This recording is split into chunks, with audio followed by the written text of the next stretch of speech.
Peggy 12.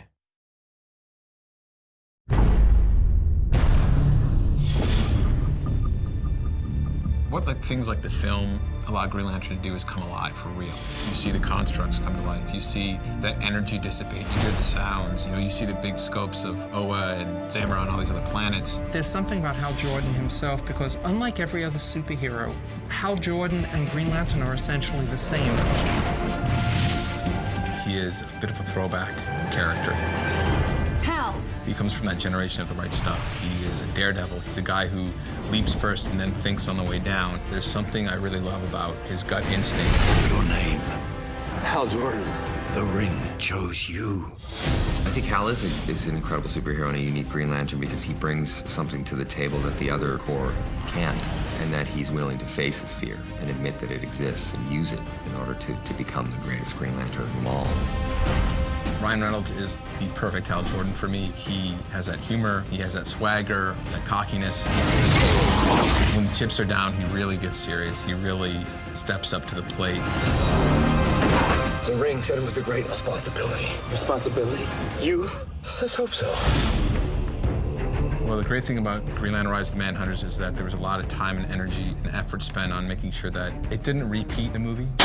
It's like watching the movie, but you get to actually control it. It's kind of cool, I think, for people that are, that love the movie and people that haven't even seen the movie yet. The main storyline for Green Lantern, The Rise of the Manhunters, begins actually many, many years ago because the Guardians had created their first police force, which were the Manhunters. They didn't work out. They sort of went rogue.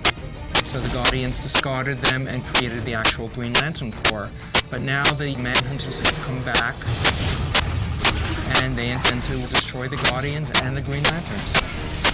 I think it's going to appeal to Green Lantern fans because it's almost like getting a sequel. It's the character that we know from the film, but it's set in a whole new world with whole new threats, and I think that they're going to love that. I think that the Manhunters in the video game are pretty damn interesting. I mean, I almost wish that they were in the movie as well. They're pretty cool. The whole concept of Green Lantern is perfect for a video game because the ring uses energy, the ring needs to be recharged, the ring creates all these different constructs, the ring can let you fly, it can protect you. It's just perfect for a video game. One of the strengths of Hal Jordan and all the Green Lanterns is that they create all these images from their rings. They create these things that are weapons and other forms.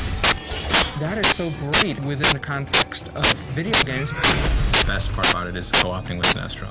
Because if you're a fan, you know where that relationship ultimately leads. So in this film and in this video game, the experience of Hal and Sinestro working side by side together, there's a whole story behind that. There's a whole emotional depth to it. Everybody's bringing Green Lantern to a whole nother level through what they do, through the film, through the video game, through everything that's happening outside the comics. It just adds a whole nother depth to Green Lantern.